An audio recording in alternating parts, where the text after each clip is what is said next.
Hello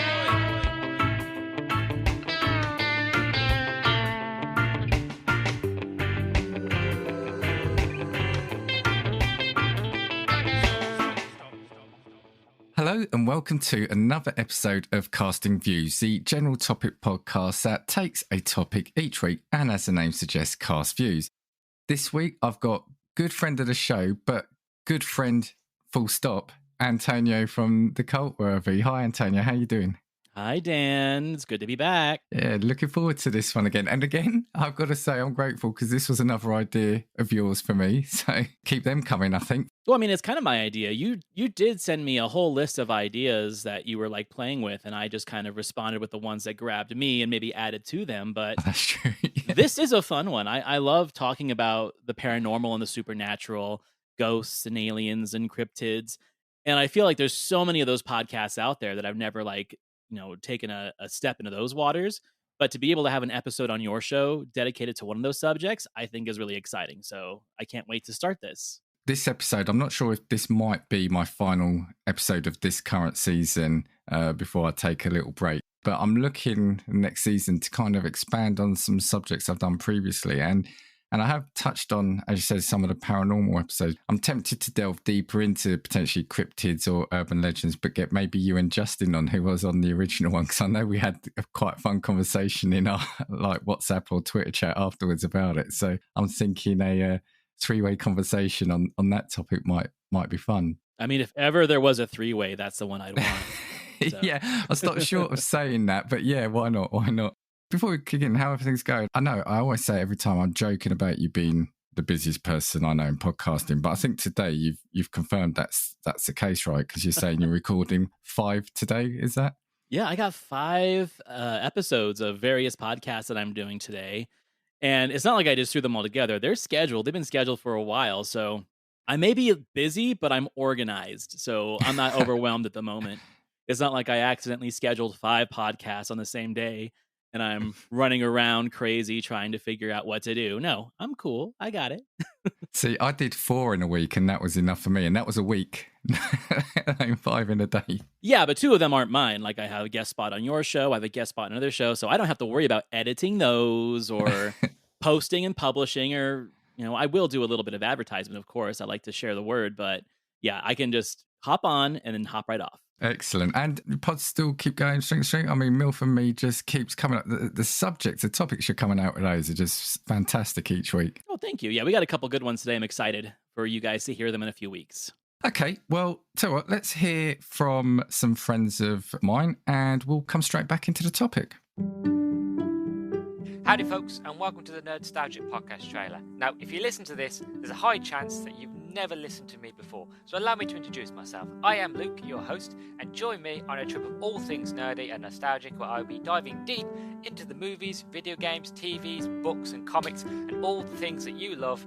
If it's nerdy, and there's some hint of nostalgia to it, no matter how small, I will be there to talk about it, so join me as I take a trip down the Nerdstalgic highway, and I really hope that you enjoy the show and that you tune in every week. So, without further ado, let's get into it, shall we? Right, so as the name of the pod suggests, and as you alluded to, paranormal, which is quite funny because this comes following a couple of weeks ago. I spoke to J and K about reincarnation and past lives. So it's funny that we're touching on another element of this. So we're going to talk about hauntings or famous hauntings. I think first question for you is generally, do you believe in ghosts, or have you got a history, or is there people around you that have said to you that they think they believe or have seen anything? Absolutely. I believe in ghosts. I have seen ghosts. I have spent time in a haunted house. My mom spent her entire childhood in a haunted house, so I got to hear stories from her. Wow.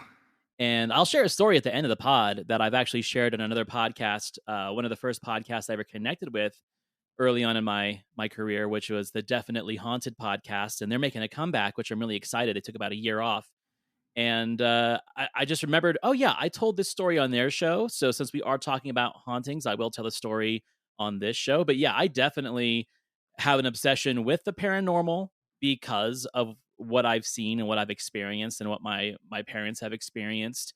And it's funny. It's like it's interesting that right now in this world that we live in, aliens are now just being discussed every day on the news. The government is officially saying, "Oh yeah, aliens exist." We're still kind of hesitant to tell you how much we know, but they aren't being shy about letting the public know that there are otherworldly technologies that they have been in contact with. But 10 years ago, it was still like half the people believed in aliens, the other half didn't. But ghosts and the paranormal is a different thing, right? Like no one's coming out on a government Yeah. level or in like Yeah. a bureaucratic or institutional level saying that the paranormal and ghosts are a thing. But there are lots and lots and lots of people who, even if they don't believe in it, they are obsessed by the idea of it. It's made its way into our pop culture and our movies and our music and our TV. I'd say almost more than aliens. And it's the one thing that, I don't think we'll ever really have an answer to, right? And this is it. This is spot on. Is a similar conversation with J and K.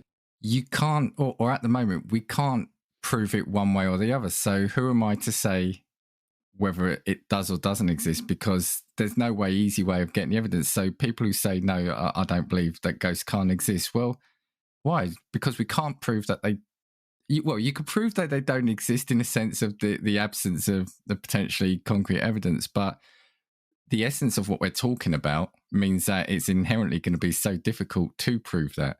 Right. And we are finding things out all the time as we go along. As you say now, people I think are becoming more accepting of the fact of aliens, etc. So who's to say in 20 or 30 years we won't be able to evolve this conversation? I mean, I ask you because I was seeing some stats, and apparently 67% of Americans believe they've had at least one of 13 types of or paranormal experiences. 37% of Americans say they felt a presence or unknown energy. 33% of Americans say they've heard unexplained sound or music from where there shouldn't be. And 29% say they've heard a voice of someone who wasn't there. So it's, and when you think about how big America is, we're talking about a lot of people then in that instance. So I think it's fascinating that we are still hearing this, because for me, especially over in this country, it felt like something much more from 20 or 30 years ago than it has been recently. So that's why I think this subject still fascinates me. Well, here's a question for you, Dan. It is kind of hard to talk about the paranormal. It is kind of hard to talk about ghosts without bringing up the concept of religion and their ideas of what the afterlife is. And that's something that it's a really curious question for lots of people is, there are people who are very non-religious. They are atheists. They are agnostics. Yet a lot of them still believe there is some kind of, I'm not going to say afterlife, let's say after existence, if it's not a spiritual one, maybe a metaphysical one. And I got to tell you that over the years, as I've, kind of dove deeper into the world of atheism and agnosticism, because I was not raised religious, I believe that it is really more of a metaphysical thing. Like when we are dealing with so-called spirits and ghosts and entities, I don't think we're dealing much with like the souls of people who have passed as much as we are the metaphysical energy of people that have passed. And to go even deeper, maybe like the multi-dimensional plane, where what we see as entities or ghosts or spirits and activities are literally just people living their lives in an alternate dimension, whether it's past, present, or future. And we are just seeing echoes of it, or we are just seeing shadows of it as dimensional timelines cross. I always say, believe in whatever you want to believe in. Whatever makes you feel the most at ease is the right thing for you. It may not be the right thing for anybody, but the way that my logical brain works, that makes the most sense for me. Is like if I had to explain what I think the paranormal and ghosts are, I think that's what it is. I think that there are just an infinite amount of dimensional crossovers that when we experience paranormal activities or ghosts, so to speak, that's what we are experiencing. That's my personal thought. How do you feel about that? Yeah, I kind of agree. So I grew up in an Italian household, so the concept of religion was there in heaven and hell. It wasn't overly religious. We go to church on a Sunday and at religious times of the year.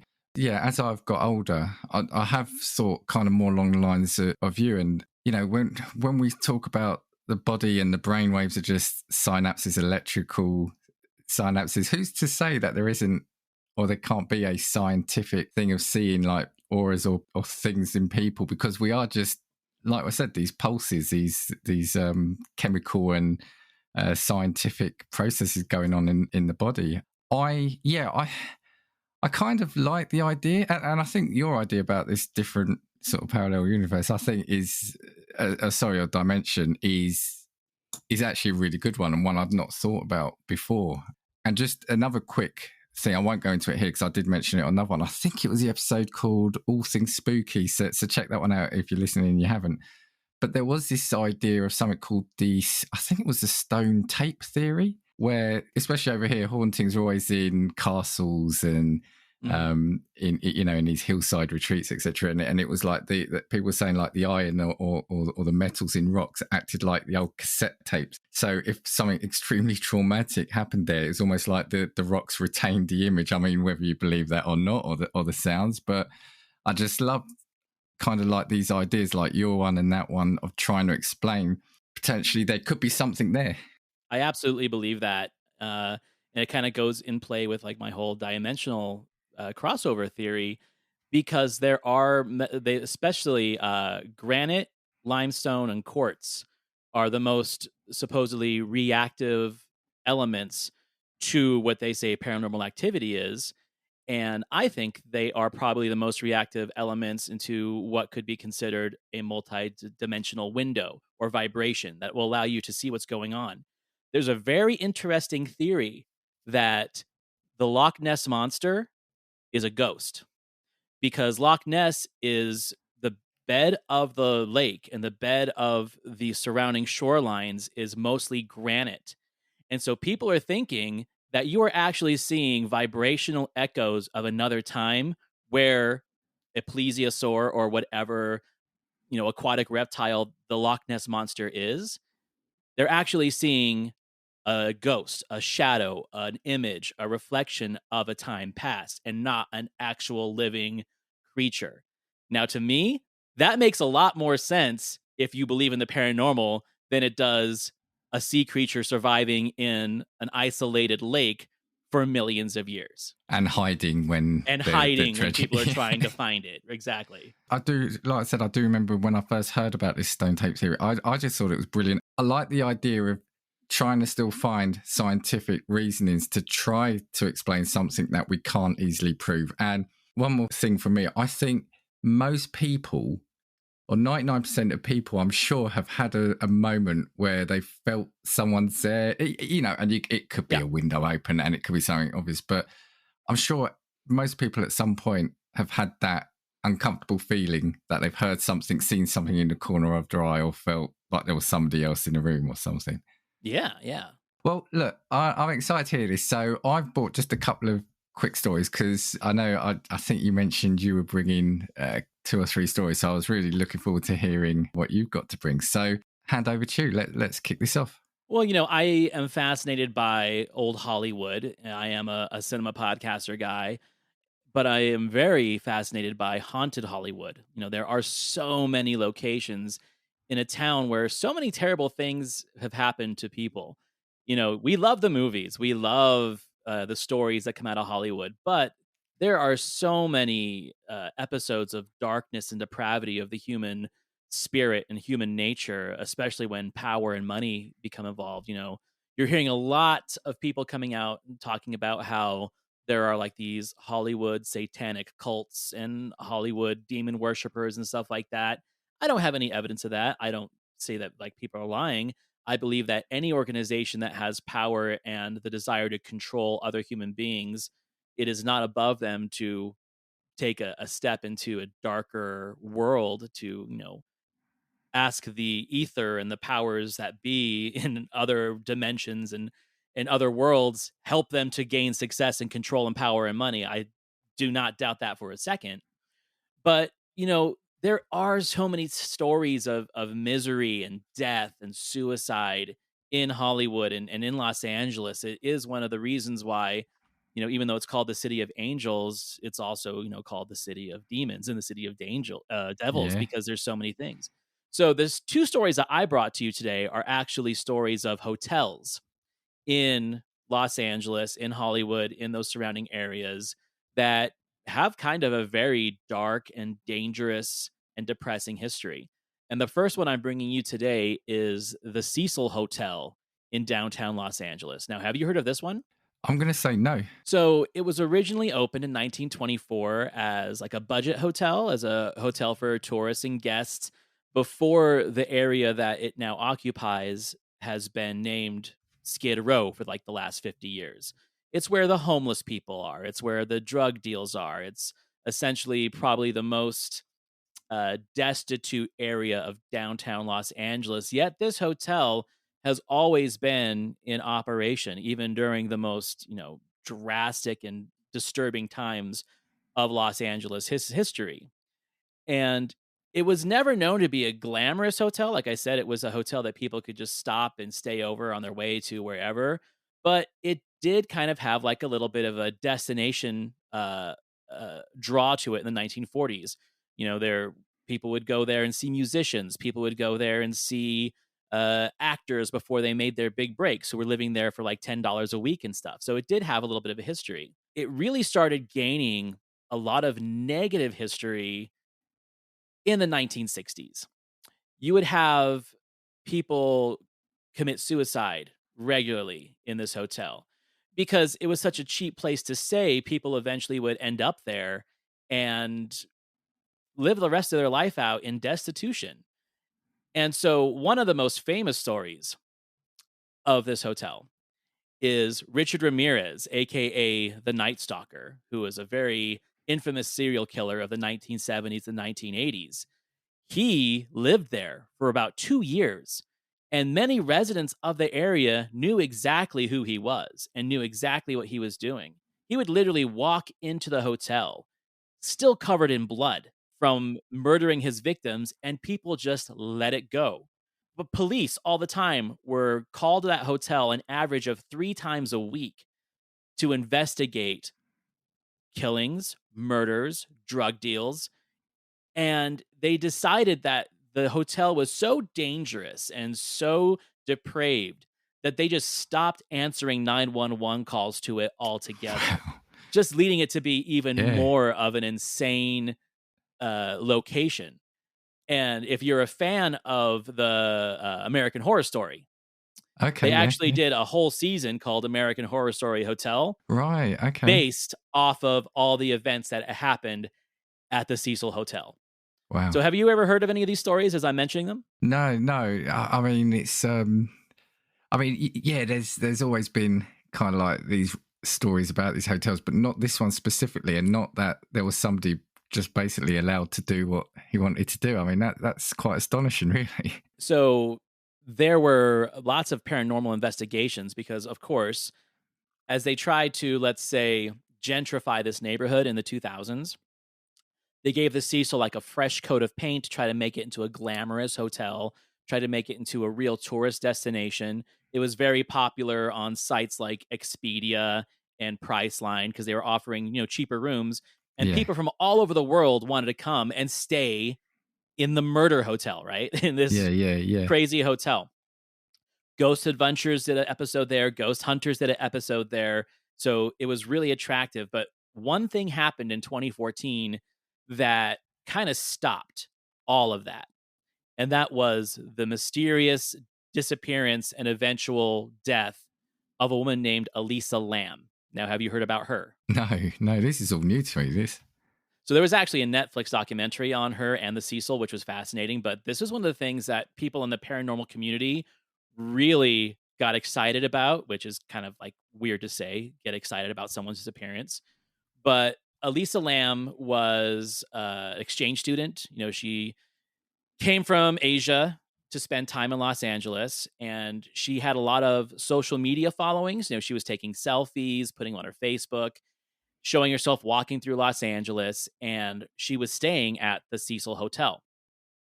And she had even done like a series of like Facebook posts and Instagram posts earlier in the day before her disappearance. And then no one heard from her for several days. They knocked on the door to her room. No one answered, opened it, went inside, and everything was arranged perfectly. Nothing seemed out of the ordinary, nothing in disarray. She still had her computer there. All of her money was there. She literally just disappeared. So when they went back and looked at the security cameras of the different, floors, it shows her running from a invisible force.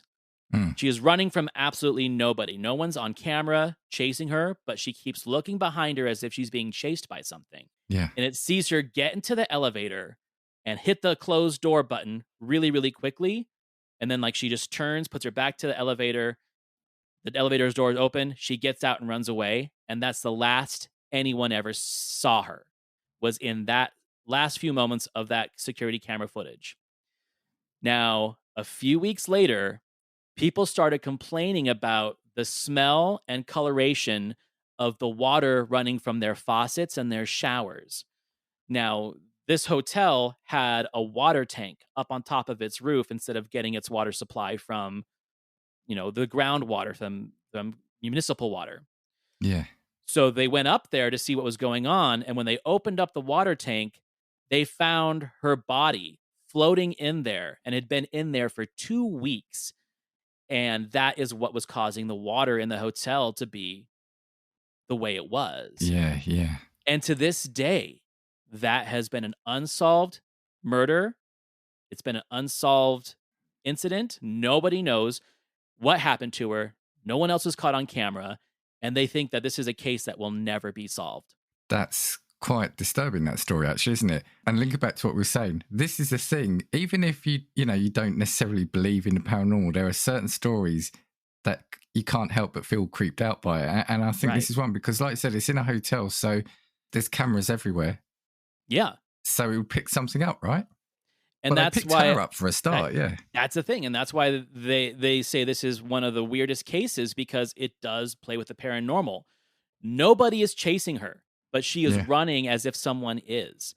And the hotel has a history of being haunted. The hotel has a history of being cursed from all the lost lives in it. So whatever she was running from and whatever led her to that water tower is unexplained and unknown to this day. Yeah, and getting into the water tower, the water tank, would take some doing as well, right? Right. I mean, it was locked. Yeah. They keep it locked so people don't crawl up in there and go in there. So, yes, one of the most, again, fascinating and disturbing stories of a Los Angeles hotel that has ever been told. Definitely a creepy start. And like you said, I think there is stories like this are intrinsically linked with Hollywood, isn't it? And the film industry. There's always been these dark elements, haven't there? Absolutely. So, like I said, there is a documentary on Netflix about the hotel and that incident that's fascinating. So people should go watch it. There's a lot of great articles written about it. And like I said, there is a whole season of American Horror Story dedicated to the Cecil Hotel. So that is my first one, my friend.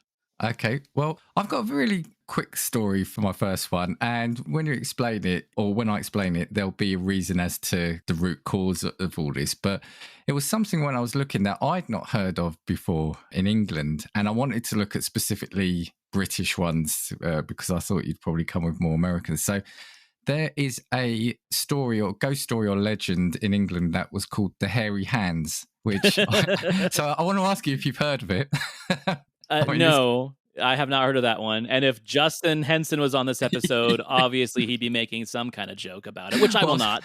Well, I was going to say this could feature in a number of episodes, right? But no, it surrounds an area of Dartmoor in England. So that's if you're looking at the map, the bottom left pointy out bit. So there's a beautiful area of the country there called Devon, but it's also quite a rural area, and it saw an unusually high number of motor vehicle accidents during the early 20th century. So the legend goes that as drivers were driving along this stretch of road, a pair of disembodied hands would come out, grab the steering wheel and drive them off the road.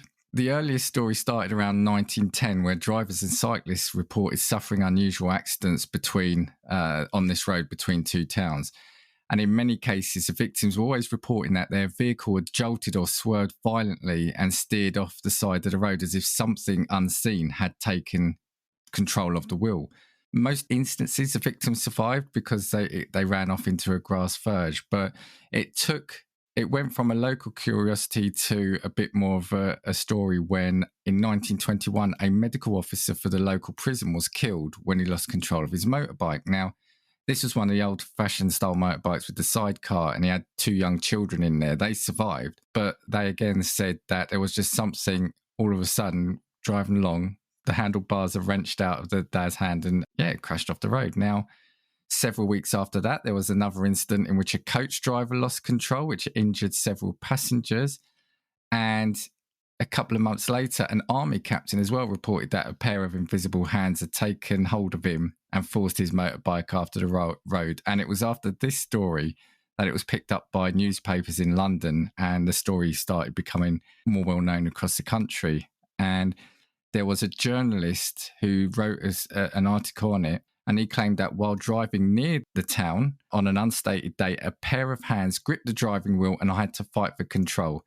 He avoided a crash and the hands disappeared as quickly and as inexplicably as they had appeared. He requested, this was an interview someone gave him, but this chap requested that the journalist didn't publish the story until after his death, fear of ridicule. Now, it's not always been in motor vehicles. So one woman in 1924 who was camping, she was with her husband. She reported seeing a hairy hand attempted to gain access to her caravan during the night, and she reported the hand retreated after she made the sign of the cross. And there are variations that the hairy hands do not specify the origins of the hands or attribute them to any specific purpose other than driving motorists off the road. Now, there was the urban legend was they were of a man who died in an accident on that road many years earlier. To finish it off, there are a lot of, as always, there's a lot of skeptics who believe the accidents are caused by people who are unfamiliar with that area, driving too fast down a narrow country road.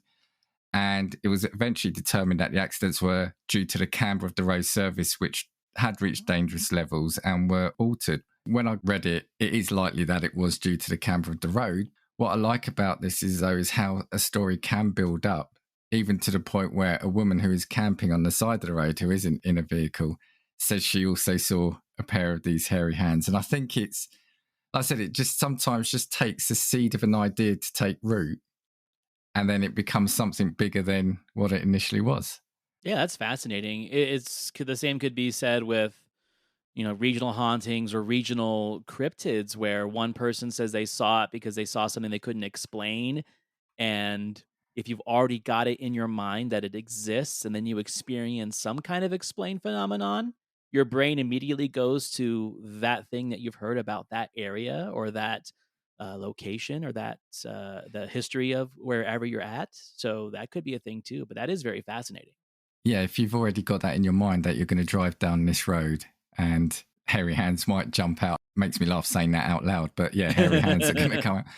I mean, a couple of things I would say on it. So I always try to look at it from both sides. I mean, I don't know in America, but here, country roads here, when we talk about country lanes, these are extremely small, extremely narrow, and they can be extremely rough terrain. So it's likely that was the cause of it. But, when you read it then, and the medical officer of the prison would have been local, you assume would have known the roads. And then you've got the army general who probably was from around the area would know it. It affected them as well. So it's the argument or the case for it being paranormal would be, well, you've got locals who know the area and it's happened to them. And like I said, sort of a quick one, but yeah.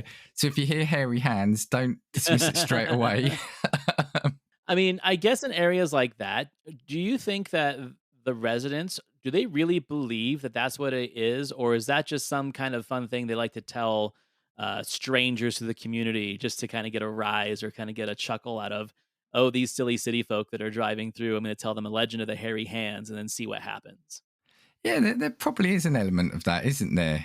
I mean, this was sort of quite early on in the 1900s, but, does it then become a tourist attraction? Does it draw people in?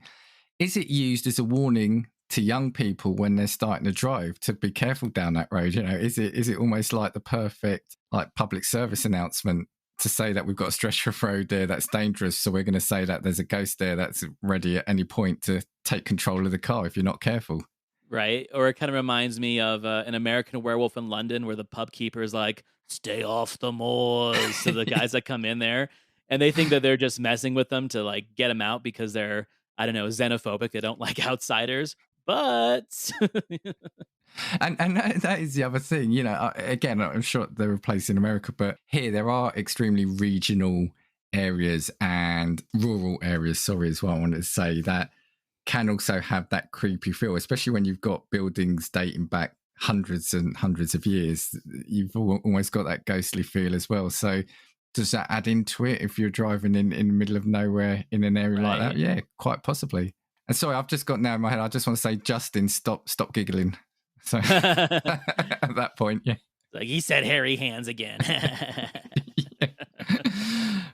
But yeah, over to you for your second. Okay, I got another hotel for you. Have you ever heard of the Hollywood Roosevelt Hotel? I'm going to say no on that one as well. No. Another famous hotel, very close in its construction date to the Cecil, 1927 for this one. But this one was actually in Hollywood, where the Cecil was downtown Los Angeles. And you for sure would have seen it in movies. It's got a very famous white exterior that's been seen in a lot of movies. In fact, if you've ever played Grand Theft Auto 5, there's a mission that takes place outside of a hotel that looks exactly like the Roosevelt. So I think that was their inspiration for it. But it Okay. was kind of one of the hotels that, as the industry was building up, this is during the silent film industry, they were starting to create these extravagant hotels, and not as much for, you know, your average guest or tourist. These were more of playgrounds for the elite, right? The Chateau Marmont is another one. The Beverly Hills Hotel is another one where, yes, anyone can stay there, but they were really kind of playgrounds for Hollywood royalty. Yeah. So when it opened, it was red ribbon ceremony. Clara Bow was there, Gloria Swanson, Charlie Chaplin, Harold Lloyd, Will Rogers, like all the big names. And they stayed there. A lot of them had their own rooms that were just for them. 300 rooms, 63 suites, ballrooms, conference rooms. It was really a place where like business deals got done and Hollywood elite would go and play at. So if you kind of read a little bit into the history, when Shirley Temple was breaking into Hollywood as a young girl, she took a lot of her acting lessons, dancing lessons, singing lessons in the boardrooms and business rooms of the hotel. Charlie Chaplin lived there for many a year, just, you know, during his little dalliances with Hollywood starlets. He was always there. One of the more popular people that stayed there, which is going to lead to one of the paranormal stories I'm going to tell, was Marilyn Monroe. She lived there for almost 2 years as she was getting her start in Hollywood. And in fact, a lot of her famous early photos before she was Marilyn Monroe, when she was still Norma Jean, were taken at the pool there or in her suite there. So it is kind of iconic when it comes to Marilyn Monroe. Clark Gable and Carol Lombard, they had a notorious affair, and that's where they would, you know, meet in secret. And it was no secret, like maybe like the worst kept secret in Hollywood. But they now actually have the penthouse suite named after them, the Gable Lombard penthouse. It's 1,200 square feet of the hotel rooftop. And people stay there all the time because it is now famous for them pretty much having their affair there. So let's get into the hauntings of it. So it did go into some disrepair in like the 1960s, 1970s. They were tearing parts of it down. They were trying to modernize it, but never really had a lot of money. You know, there was financial crisis in the 70s that didn't allow this. But then in the late 80s, early 90s, as there was an economic boom, they decided to renovate the entire hotel back to its original glory. So it was made very retro back to the way it used to be, with marble columns, with a real Art Deco style to the back of it. And they've pretty much maintained that style ever since then. However, ever since that renovation, there have been two very spoken about hauntings that it feels like no one in the hotel or even anyone in Hollywood disputes. And those are the ghosts of Marilyn Monroe and Montgomery Clift. Okay. So Marilyn Monroe, even after she became famous, would always frequent there. She would escape, let's say, her very popularized divorces, her, you know, connections with JFK. She was always in the tabloids. She was always being followed by paparazzi back then, before paparazzi even had a name. And so she would hide out in different suites of the Roosevelt Hotel. So to most people that were workers of the hotel, they just said it was like her home away from home. Mm. She could walk around those hallways and not be bothered by guests and not be bothered by staff because she was such a recognizable face there that everyone's like, "Oh, it's just Marilyn," you know? And in the meantime, people would just keep all of the newspapers and press out of the hotel that they could because it was meant to be a sanctuary for these people. So, after her, famous death that's still mysterious to this very day, after that renovation, they started seeing apparitions of Marilyn all around the hotel in her different gowns and her different dresses, and it was never particularly attached to any one suite. She does have a suite dedicated to her, but people see her in the ballroom, people see her in the bar, people see her in the hallways and the elevators. There's been as many as 1,100 documented Wow. sightings of Marilyn Monroe's spirit in the hotel. So whether it's just like a popular theme to jump on, like, oh, I saw Marilyn's ghost at the Roosevelt. Yeah. There are Yeah. people who've worked there for like 50, 60 years that say, like, yeah, I'll take it to my grave. I've seen Marilyn Monroe's ghost walking the halls of the Roosevelt Hotel. And it's cool. It kind of goes back to the idea where it's like, maybe she is living her existence in another dimensional plane. Maybe it's just her own dimensional plane. And the place where she found the most comfort and happiness is the Roosevelt. And so that's where she chose to spend, the rest of her afterlife existence. Now, another one is actor Montgomery Clift, another famous Hollywood actor. And he was really on the up and up in his career until he had a terrible car accident in 1958 that put him in so much chronic pain that his career never recovered. They could not put him in action movies, they could not put him in westerns because he couldn't ride the horse, he couldn't do anything. And it really just saw the downward spiral of his career. And he started turning to alcohol and drug abuse. And he stayed in room 928 for several years as his life went into decline. And then after he passed away, no one really thought of it until they started doing this renovation. And once they did, people started seeing his spirit roaming the ninth floor hallway and occupying room 928. Multitudes of maids and cleaning staff and repair people have said they have felt a cold presence brush by them. And when they turn around, they see a very tall, handsome man, and then he's gone. And most of these people had no idea who Montgomery Clift was, but as more people started looking into it and realizing, oh, this was the room that he spent the darkest moments of his life because it was like his getaway, they're like, oh, that's Montgomery Clift. And so, again, there have been hundreds of documented sightings of Montgomery Clift's spirit walking the halls. And they even brought a psychic named Peter James into room 928 to spend the night. And he said that he had a full on conversation with Clift, who sat in the corner of the room and they just spoke and they just talked. And then once the conversation was over, he just disappeared. So, yes, another interesting ghost of the Roosevelt. Now, the last one is interesting because there is no documentation of who this person is, but the workers of the hotel and the owners and the investors know of a famous ghost of the hotel named Caroline. And Caroline is a 5-year-old girl in a pink jacket who pretty much has the run of the hotel. She is seen by the pool, she is seen in the lobby, she is seen dancing in the hallways, but she's also known to be crying for her mom in different bedrooms, in different hallways, in different corners of the hotel. So again, this is for the last 50 years, people have been seeing Caroline. So if Caroline is a spirit from an earlier time, it has to have been pre 1970 because she wasn't really seen until 1970. But she is still seen to this day. And people actually say that they can walk up and talk to her. She'll laugh and then run away.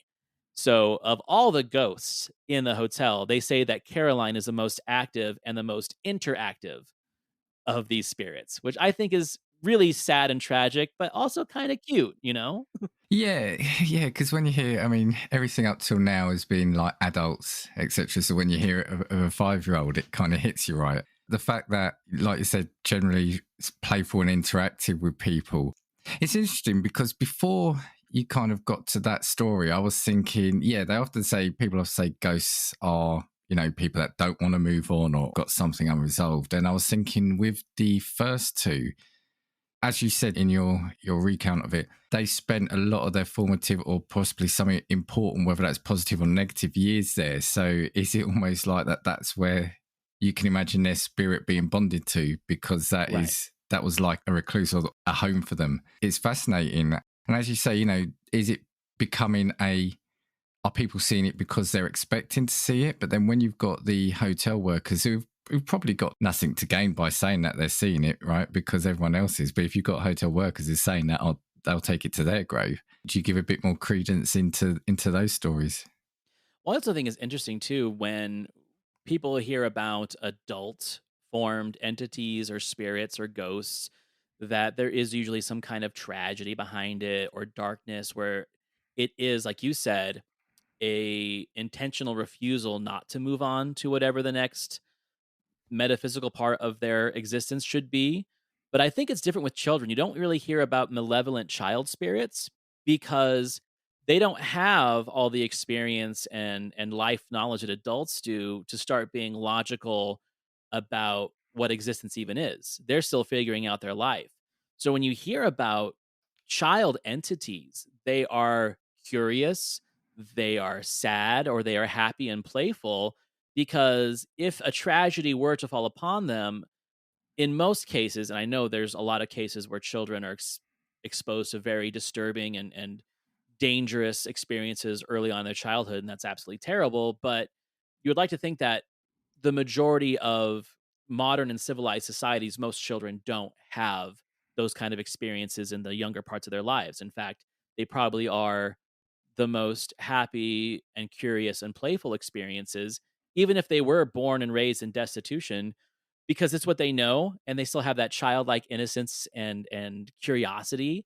And I think that's why child entities are known to be more playful and interactive with people, because they haven't learned the disparity of how sad an existence can be, right? Yeah, and that's exactly it. That's what was going through my head. Children are innocent, right? So people are around because there's a right they want a wrong. Whereas children, is it because they just don't realize that they have to let go or they have let go? It's Right. sad when you look at it. The other thing I was going to say, and because when you started saying, I did look up the Roosevelt Hotel. So yeah, it's familiar now. Now I see it. The other thing I was going to say is hotels are inherently creepy as well, right? You go down, especially if you're walking down a corridor on their own, they're all repetitive. Hmm. Door after door, the lights, and they can give that vibe. So, maybe is that why so many stories are centered around hotel as well? Because they just inherently got that creep factor built into the way they look. I can't remember who said it. It was a famous writer. I think it might even be William S. Burroughs, who said that every hotel we stay in, we leave a little piece of ourselves in. Okay. So, because we're sleeping there, we're living there, it's a temporary home. So we're leaving, if we're evil, we're leaving pieces of evil. If we're good, we're leaving pieces of good. We leave a little piece of ourselves anywhere we bed for the night. And then when you think about the millions of people that Yeah. Yeah. stay in hotels or stay in inns or bed and breakfasts and cottages for rents, or I was even thinking about this the other day, Airbnbs, Yeah. Yeah. now these properties that were meant for families, right? These were meant to be single family homes that have now been purchased to be short-term rentals. You know, you now are introducing a variety of different energies into these properties. So let's say someone sells an Airbnb to a family and it becomes their home. Well, what if all of these experiences and energies that all these people have left in these properties now become a home?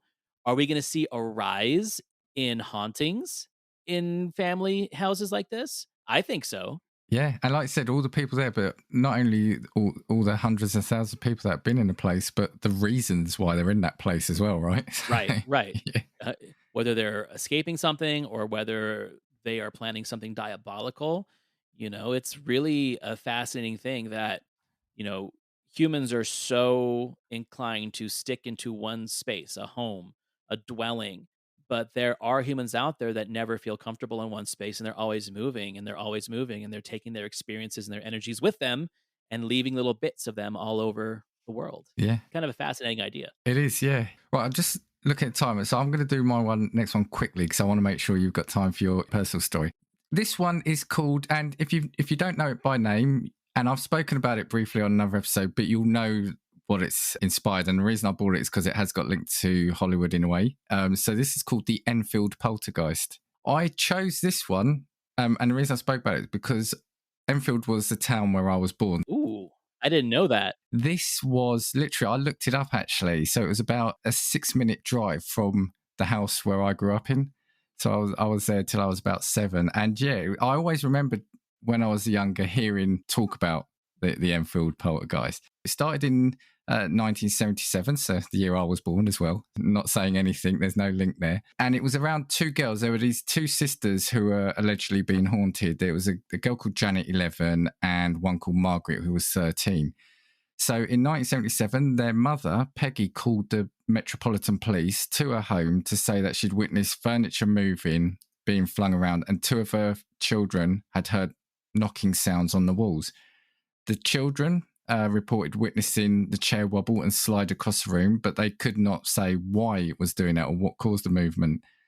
Later claims included disembodied voices, loud noises, thrown toys, overturned chairs, and children levitating.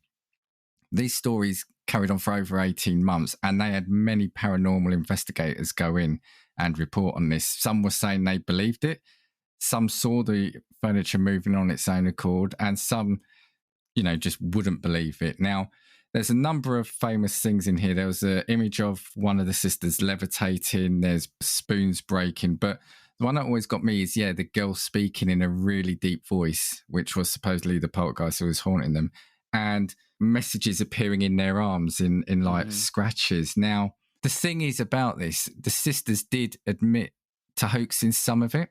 The spoons, they're saying the levitating picture could easily have been taken as a picture as she started jumping, and these scratches in the arms, they say if you scratch your arm then quickly rub it, you can get the blood to the surface. So it's one that's always kind of been there where people either believe it or they don't, and because there's the element of some of the hoax, that's what's, I think, damaged the story for a lot of people. But I think it's clear to say these are suggested. So whilst the sisters admitted some of it, the others, like the levitating picture and some of the other pranks, like they say, because the voice was focusing, it spoke a lot about menstruation, which is what I didn't know until I read this, that they're saying it's probably the girls fascinated by that because it's probably just started with maybe one of them or the both of them. So a bloke wouldn't be fascinated in talking about that. So people are surmising that they are hoaxes. But yeah, it's one that's always stuck around. It's the reason I said the link to Hollywood, because it was the basis for The Conjuring 2. Mm-hmm. There's been a couple of documentaries over here. And what I found out, actually, it's going to be a West End show this year starring Catherine Tate. So they're putting it into a play. So I'm going to head down there. And like I said, because it was so close to me, it's always one that has kind of creeped me out, because there was a famous BBC mockudrama one Halloween as well, which used this as a basis of it. Now, when you see some of the pictures and hear some of the tapes, it is actually quite disturbing when you hear that the voice that's coming out of them. Yeah. But again, it's just, I think for me, the reason why, and especially when I was younger, is because it's, I say violent, but it's quite a violent one, furniture being flung around, the girls being held up in midair. It's just, that's kind of what the scary stories of childhood all seem to kind of, or what got you when you were younger as a kid. Now it can be more subtle. It can be more sort of the stories behind it and the sadness behind the stories rather than the physical acts themselves. But yeah, so were you aware of the Enfield Poltergeist? Yeah, I was aware of that story way before The Conjuring 2. I was aware of Ed and Lorraine Warren way before the first Conjuring movie, because Elaine would show up in different paranormal shows I used to watch, and they were also very popular for the Amityville Horror, which, funny enough, they haven't really made a film with those two as characters in it. All the characters are based around other people that were involved in that. But yeah, and in The Conjuring 2, they have them as being like a big part of the investigation. They were actually only there for like a day. Yeah. They kind of walked around and said, "Oh, this place is haunted," and left. But yeah, I'm fascinated by that one too. Anything to do with children, I think, is always going to be a little bit more disturbing and Mm. more popularized in the media and in the paranormal circles because, really people don't care about adults. They don't. If an adult gets scared by a ghost, ooh, you saw a ghost. But when Yeah. children are involved and when children are physically injured and attacked by an entity, that is what gets people's attention. And again, like you said, yeah, there are some things I'm sure they kind of embellished when they were telling their story. Well, that's what children do. That doesn't make it any less likely that something actually was going on in that house. So, Yeah, well, they were getting journalists, paranormal investigators there. So did they, yeah. as you say, embellish it to keep that going? Yeah. Possibly.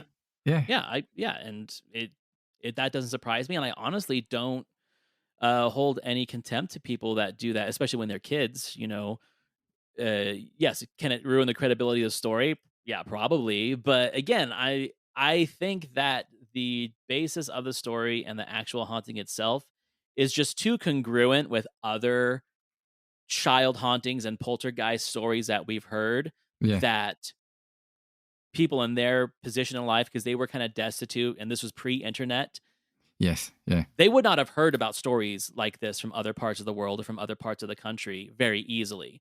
Like, they would have really had to seek out Absolutely. Yeah. stories like this to come up with how they were going to hoax the whole thing. And we Like only I had said, 3 channels in those days. right. So that's where Um, I give them the benefit of the doubt when it comes to that story for sure. Yeah, it's a fascinating story. And what I would say to finish it is if an 11-year-old and 13-year-old girl in 1977 were able to fool journalists and paranormal investigators for 2 years consistently like that, then more fool the journalists. And that's so Right. that's why I'm saying there must be something in there, because I don't think 2 children, should I say, could get away with it that consistently long. Yeah. 100%. Right. Let's hear your final story. Yeah, so this is a personal one. Like I said, I told this before on the Definitely Haunted podcast a couple years ago now. It was one of the first crossovers that I ever did with another show. And I spent 2 years of my childhood in a haunted house. So to give a quick little background of that, my mom spent her entire childhood until she moved out at 18 in a haunted house. Like, they would move several times during her time living with her parents, and each of these locations was haunted by the same entity.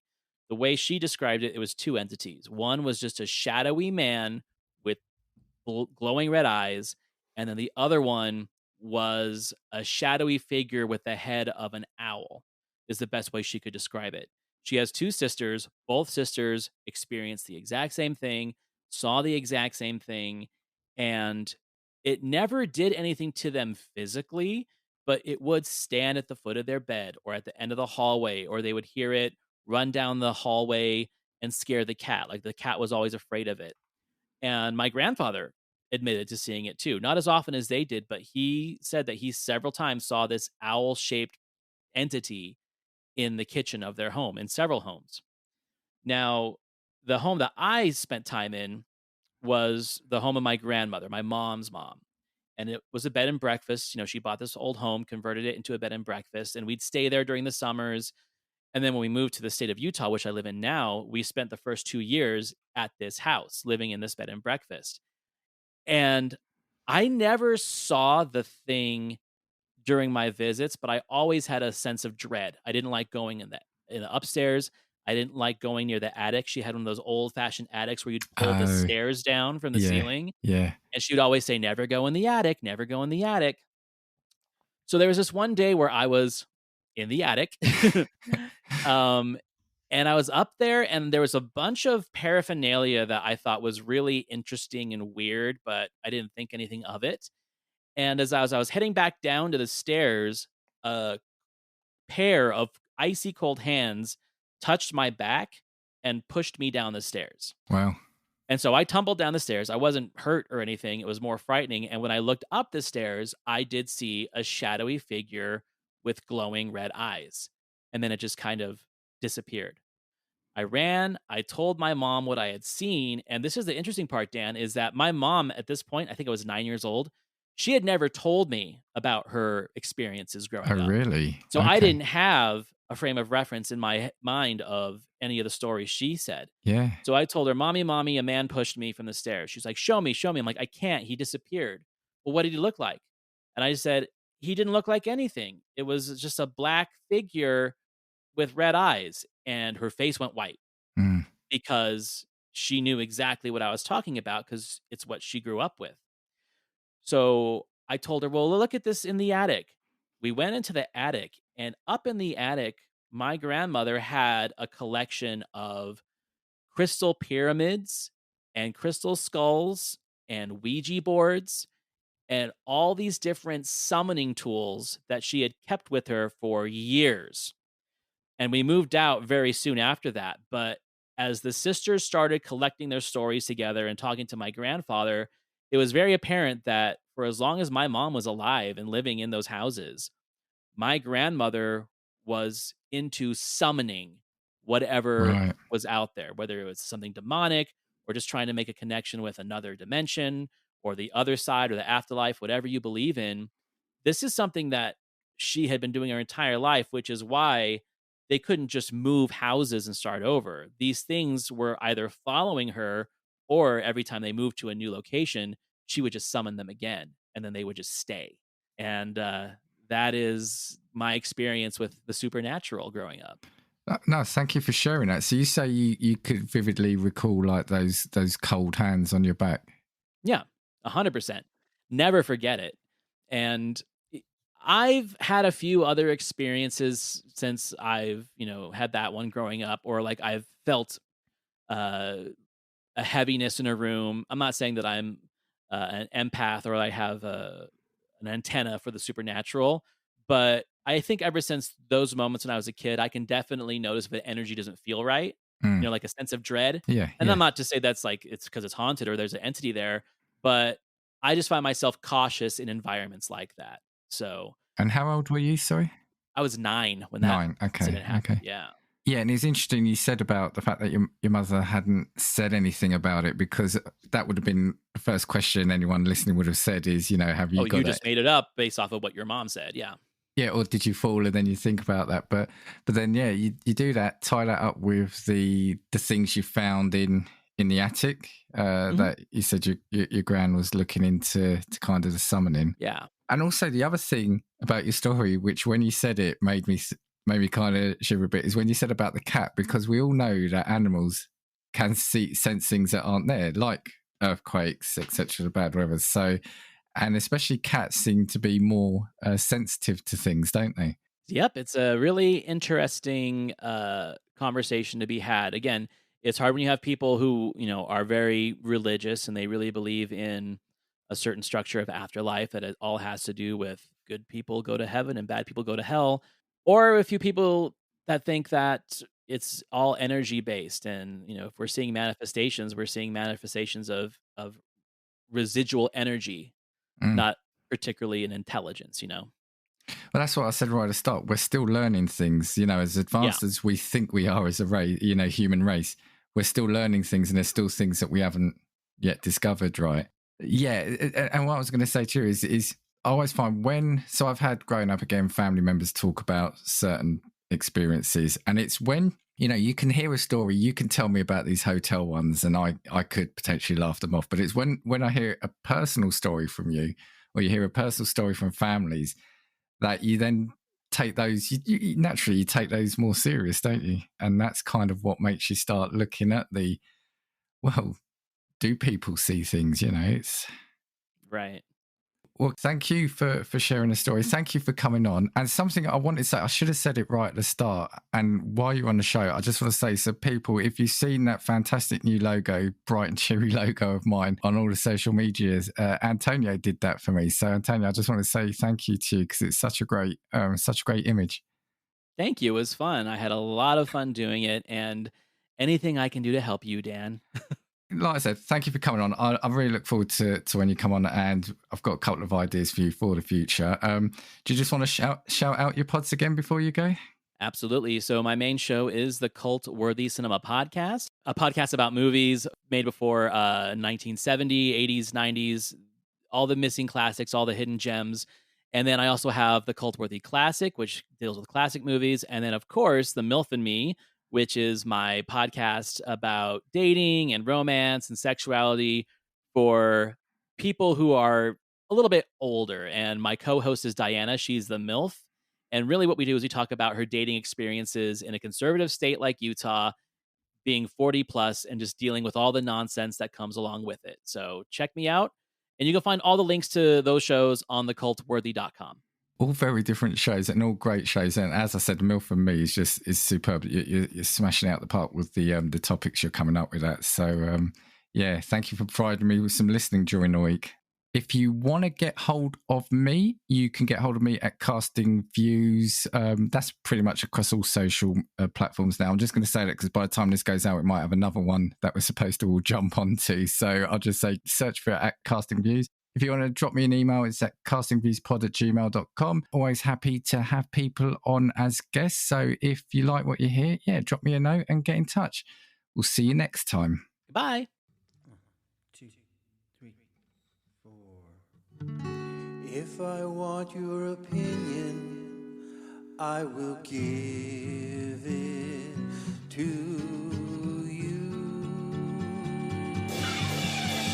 Come on, check what we've got, 'cause you need it. Don't make us get a sport.